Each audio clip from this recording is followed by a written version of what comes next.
Во еке сезоната на крлежи која трае заклучно до септември, лекарите со апел на внимателност.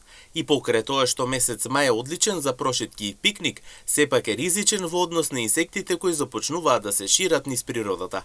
Особена внимателност се препорачува до оние кои што прават пикник во трева, но и оние кои што чуваат домашни милиничиња кои се непримамливи мета на инсектите. Внимавање исто во однос на инсектите. Сега веќе е пролет, во однос на крлежи и било кои инсекти веќе се во нивниот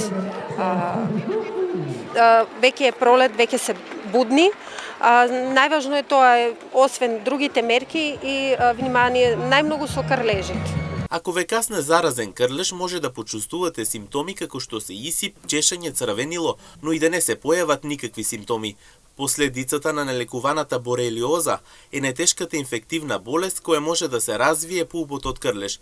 Секој трет крлеж во природата е заразен со бактерија и затоа за да се избегне инфекцијата, важно е крлежот да се отстрани внимателно во рок од 24 часа по убодот и да се однесе на анализа во лабораторија.